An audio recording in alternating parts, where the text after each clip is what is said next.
our first speaker, Garo Armen, who unfortunately can't be in person, but will be calling in or through Zoom, is an extraordinary individual, and he is great at collaborating and working with people who he doesn't necessarily agree with 100%. So to me, he typifies this thing that we're trying to encourage and grow, of building bridges and breaking down silos and finding the middle ground and getting things done. So with that, we will transition to Garo's presentation, and then we will have a question and answer session afterwards. Thank you, everybody, and it's a privilege of mine to be with you this morning. You know, as I reflect on the nature of this meeting, I can't help but think that every single Armenian group, practically, that I have been associated with or I have been exposed to, always thinks about unity, you know, which is an unachievable outcome. It's an unachievable outcome because, first of all, it doesn't make sense to achieve unity in the context of what we're trying to achieve here. And secondly, particularly in the context of Armenians, it's an insurmountable objective. And so if we waste a lot of time trying to achieve unity, then we would be really spinning our wheels. And so the beauty of this conference, when I first heard about the concept from Sevan, was the fact that it encourages diversity. And diversity is critically important both in biological and societal sense, because if we don't have diversity, our ability to achieve some wonderful things, and more importantly, our ability to survive, is really in jeopardy. So diversity is critically important. And I think if we embrace the concept of diversity, particularly with our younger, more mature, and older generations, I think we will have taken a major step towards doing something, achieving an objective that Armenians so far have failed to achieve. So as we gather here, let's embrace the concept of diversity. Our community thrives when we accept the concept of diversity, as opposed to trying to force unity. Challenging each other is a wonderful thing, and particularly in an environment where we have change as a constant, technologies advancing at such a rapid rate that change has become a constant. So when the change is a constant, to bet on one horse would be highly risky. That's one of the reasons I think diversity as we go forward is going to be critically important, because it will allow us to adapt to different circumstances much more rapidly than we can without it. If we, you know, if I reflect, for example, on my journey as a founder of Agenus, which is a cancer immunology company, and then COAF, Children of Armenia Fund. And even if I embrace the concept of healthy living through Ararat Farms in Maine, in each one of these efforts, not only have I encouraged the diversity of thought and embraced it, but I've also encouraged inclusiveness. Inclusiveness in the sense that, for example, with Children of Armenia Fund, when we founded it in 2003, we wanted to make sure that instead of dictating how the communities that we serve should be behaving and achieving things, we wanted to make sure that they are included in the process. Because through that inclusion comes diversity of thought that we wouldn't be exposed to at all without it. So it's critically important that we exercise an inclusiveness concept as opposed to excluding people. And in the context of, for example, Agenus, when I founded the company in 1994, at that time, the concept of immunotherapy in the context of curing cancer was something that was not embraced. So we had to be courageous. And I say today we have achieved the success that we wanted to achieve in terms of curing some of the cancer patients that would be otherwise incurable. And we have not yet achieved the financial success. And that is a whole different subject matter. It really reflects on the nature of the society that we live in, but it's inevitable that it will come next. But with COAF, we've achieved unbelievable success by serving 150,000 people in a diverse community of well over 100 villages. And for some of you that have exposure to us, you will have seen the transformative initiatives of COAF and how the communities have really advanced in ways that it would have been really unimaginable without it. Now, with all of this, let me just take a step back and suggest a couple of basic rules of potential success. Rule number one is we need to make sure that we encourage a healthy living, a healthy lifestyle, a healthy existence. Unfortunately, particularly in so-called more advanced countries like the US and increasingly in Europe, Europe is not as bad yet, we have really prioritized exploiting corporate profits at the expense of people.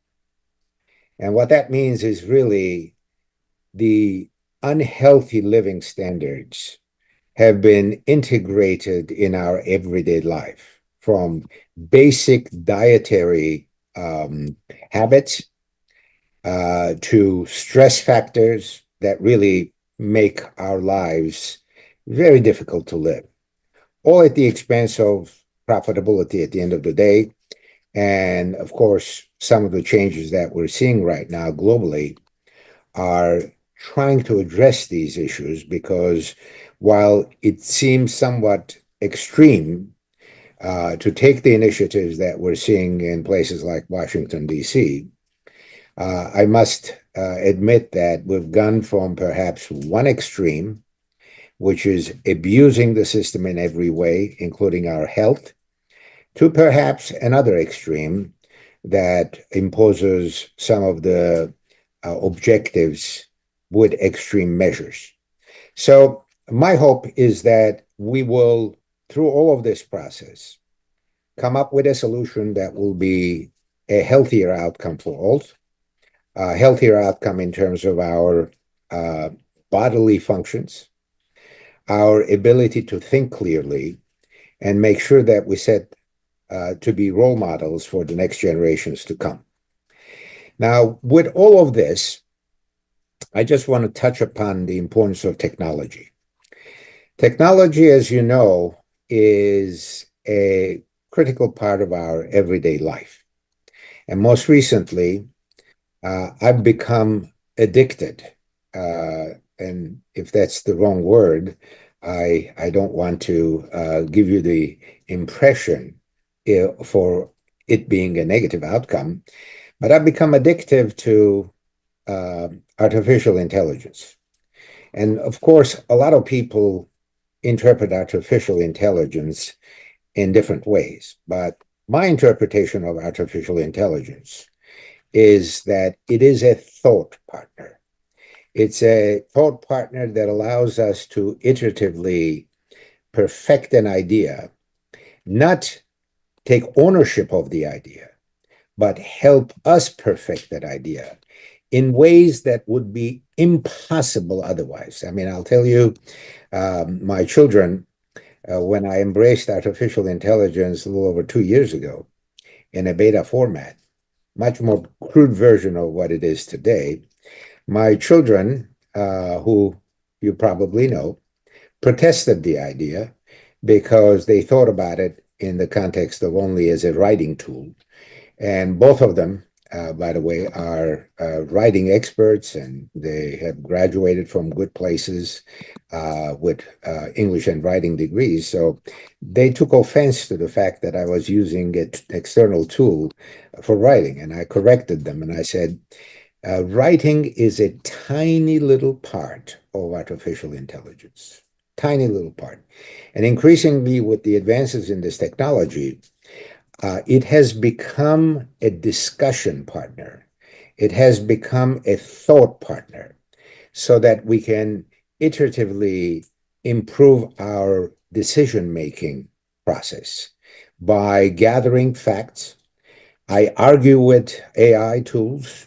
Sometimes I fight with them, all for the purposes of making sure that with this challenging, which is the cornerstone of this conference, diversity, with the diversity and the ability to challenge, we perfect an idea in ways that would be impossible to do at the speed that AI allows us to do, with the intelligent or more intelligent, I'd say, gathering of facts. So AI is a fantastic, fantastic outcome for the society, for us to be able to improve the way we think, we gather facts, we process facts, and we come up with, at a minimum, interim decision. So I tell my colleagues that if we don't use AI properly, we will have obsoleted ourselves in the next 6 to 9 months, not in the next 5 to 10 years. So as we wrap up here, at least with my talk, a few rules of guidance. Number one, let's make sure that, as Sevan alluded to, and as the conference stands for this principle, let's make sure that we embrace diversity. Of course, it's healthy to have animated discussions. It's healthy to be open to listening to others and process ideas and thoughts with the what if. What if they're right? What are the consequences of them being right?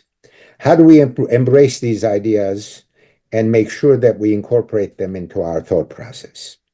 It's more important that through diversity, we achieve a number of different potential pathways to our objectives and not close those pathways. Because through diversity, particularly in a rapidly changing environment, our chances of achieving success will be much greater than with a monolithic approach.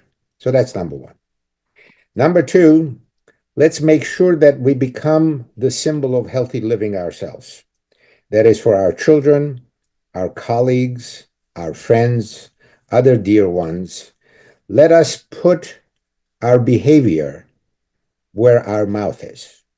And let's make sure that, as difficult as it may be in this modern society, let's make sure that we adapt to healthy living standards, whether that is through nutrition, through meditation, yoga, and other techniques. I think we need to be ahead of the pack, and we have to serve as a role model. That's number two. Number three, let us make sure that we embrace an inclusive philosophy. Let's include others, particularly those that we're trying to serve, to make sure that through that inclusion, we best serve the constituencies that we are attempting to serve. It could be the diaspora community, it could be the various communities in Armenia, it could be our next generation that we're trying to empower and revive to be able to pave the path for a very productive future. And lastly, let us make sure that we incorporate technology. Technology so that we achieve things much more efficiently with a much more rigorous process than would be able to otherwise. So I encourage you all, if you aren't already, I'm sure you are, to be able to perfect the art of utilizing artificial intelligence and other technological tools to stay ahead of others. And ahead of others, not because we're trying to compete with them, but ahead of others so that we can pave the way through leadership to show the right path, the right achievable objectives for all, not just for ourselves, but for all. So I'll conclude my remarks with that, and if there are any questions, I'd be happy to entertain them now or later. Sevan, I'll turn it to you. All right.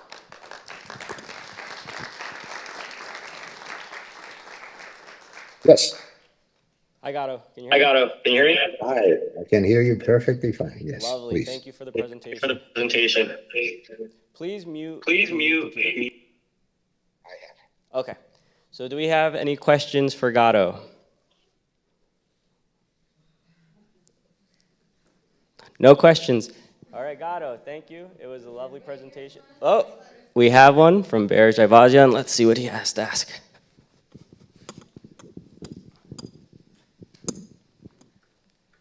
What are we doing? Both? Oh, good. Parev Garo inch pesek. Lavis. Okay, we can't hear him, by the way. Oh, he got muted? No, he was just talking. Is he all right? Can you hear me now? Barely. We can hear him here. Anyway. Can you hear me on the system? Yes. Yeah, Okay. now we can. Great. So let's talk a bit about cancer and how you're going to save us all from the suffering of cancer. Okay, so that's a subject that I think is quite complex, but I'll try to simplify it in a very short fashion. So I indulged in cancer or a cure for cancer in the early 90s based on a few very simple principles. You may or may not know that cancer is a very diverse disease, not because there are different types of cancers, but most importantly, every single cancer of an individual is a different disease. In other words, we say, for example, XYZ individual has lung cancer. That doesn't mean that his or her lung cancer is the same as somebody else's lung cancer. It simply means that it's a mutation of the tissue, mutation of the cell that is in the lung, not because it's the same disease from one person to the other. So with that, for many years, as you know, for the last 5 decades, presidents have promised that we're going to find a cure for cancer in the next 10 years. Unfortunately, it's never happened. I'm hoping that it will happen now with the new president, possibly, and that we will take a big step in making that come to a reality. Now, of course, when you have such a diverse disease from one person to the next, a common drug is almost impossible to be effective. So, in fact, the commonly used drugs that we have out there are chemotherapy, radiotherapy, and so-called targeted therapy, because targeted therapy is really a misnomer. Because it's really not targeted. It targets certain elements of the cancer cell, but it doesn't target an individual's cancer cell in its entirety. So the only way to really overcome this challenge, the only way, is by activating the immune system so that the immune system finds its own individualized path to kill the cancer. Cancer is a tug of war between the disease, which is cancer, and the immune system. The more we can weaken the cancer, and the more we can strengthen the immune system, our chances of winning that tug of war will be enhanced. And for example, when you debulk cancer with surgery, and a person's immune system is relatively intact, that may be sufficient to be able to overcome the disease and cure the patient. But if the person's immune system is weak and you cannot weaken the cancer itself, then the chances of being able to overcome the cancer becomes a bigger challenge and only addressable by doing some dramatic improvements in activating the immune system. So that's what we do as a company, activate the immune system. And for those of you who are interested in science, I would encourage you to look at, for example, some of the recent published articles in world-renowned scientific and medical journals, like, for example, Nature Medicine, which is the top clinical journal in the world, Journal of Clinical Oncology, that's JCO, and Cancer Discovery. All three major journals have had articles published on our compounds in the last 6 months. And of course, we've also presented these concepts at major conferences like ASCO, ESMO, SITC, ASCO GI, ESMO GI, and so on. So the path forward is exciting. I think there'll be some turbulences in the very, very near term, next several months. But beyond that, I think the promise of cancer cures is more real today than ever before. Lovely, thank you. And we have one more question from Sure. Raquelian. Use both mic, yeah. Yes. Hello, Garo. I was hoping to see you in person, but no problem. We'll visit you. The question I have is, do you have any plans to take your R&D to Armenia? If this question came from a distance. So do we have anyone that is doing R&D in Armenia? Is that the question? Do you have plans to do R&D? Oh, okay. So we are already doing clinical research in Armenia, by the way, at the Yeloyan Center for Hematology and Cancer. There are a number of very brilliant scientists, clinical scientists at the Yeloyan Center. One of them is Samvel Bardakjian. So we sponsor research in his laboratory, as well as we're treating patients in the context of clinical research with our agents. Now, to give you a little anecdote that you'll get hopefully a kick out of. So many years ago, when I was working in one of our villages, namely Lernagog, I met a young lady, Manushag Avagyan. And Manushag at that time was 13 years old. And I introduced the concept, in very basic terms, to 13-year-olds, the concept of immunology and immunology of cancer. And many years later, I see Manushag at the medical school, and she comes and introduces herself to me, and says, "Do you remember me?" Of course, I did not. And so she explained. And this lady graduated from the medical school, interned at the Yeloyan Center, and now she works for Agenus in cancer research, cancer clinical research. And she's back to Armenia to do her work at the Yeloyan Center.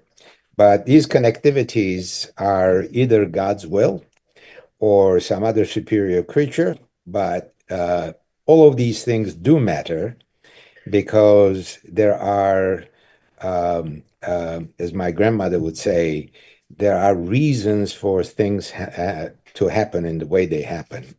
And this is one of those miracles. Beautiful. Thank you, Garo. We have one more question. My name is Seda Papoyan. I put efforts to push more and more girls and women into technology.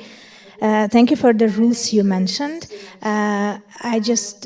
I'm going to reflect on my experience later on, but would like to source some thoughts from people like you with your experience.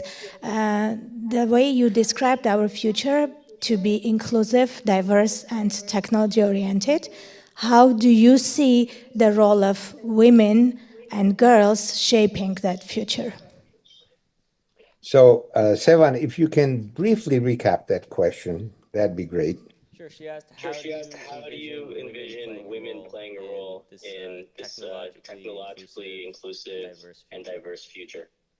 Okay, so I encourage you to not think about women or men in the context of what we're trying to do here. I think we need to think about competent people. Now, let me tell you what I mean by that. When Children of Armenia Fund started working in the villages of Armenia, we didn't segregate between women and men. We just wanted competent people to participate locally in our work. And to my delight, and to perhaps your delight, women constituted the majority of the people that participated. Majority of them. Okay. And if you look at, for example, clinical research at Agenus, we have a combination of both men and women, and we don't segregate them. We say, let the competent person qualify. And to our delight, there are a substantial number of women, females, that qualify. So I think we need to look at things on the basis of meritocracy and not sex. And if we do, in other words, if we do not exclude women because they're women or females, then you will see a fantastic outcome because so many females are highly qualified for the job, highly qualified, as opposed to breaking them into categories of men and women and trying to make sure that we have an equal distribution. So if we don't go that pathway of equal distribution, I can assure you that women will be much more qualified, I hate to say it, than in many instances men are. Lovely, thank you, Garo. We have one last question. This one should be quick. Garo, thank you for your time. This is Stephen Heroyan asking. You mentioned that you're using AI as your thought partner. What AIs are you using on a day-to-day basis? Okay, so it has evolved over time, and the most versatile AI is ChatGPT. Now, of course, ChatGPT has a number of different versions. Up until several months ago, I was using 4.0. Now I use 4.5, and I also use Pro 1. But I must tell you that I have more fights with Pro 1 because it hasn't yet incorporated the most current information. So yesterday, as recently as last night, I made a number of inquiries to Pro 1, and each time I know for a fact it gave me the wrong answer. So finally I said, if you keep on giving me the wrong answer, I'm going to cancel my subscription, which is a fair amount of money. It's $200 a month for the Pro version. And then it came back to me and apologized. So yes. Now, in addition to that, I also use, depending on the application, Anthropic. And our scientists use very specialized versions of AI that are specifically designed for their scientific areas of interest. Excellent. Well, thank you, Garo. We're going to wrap up your talk. Any last words to the audience? Well, I'm delighted that we have an attentive audience. When I had no questions in the beginning, I was going to say I must have been so clear that no questions needed to be prompted, but I'm delighted that we had some questions, and I look forward to interacting with you in the future. Lovely. Thank you. Let's give a round of applause for Garo. Thank you, Garo. Thank you.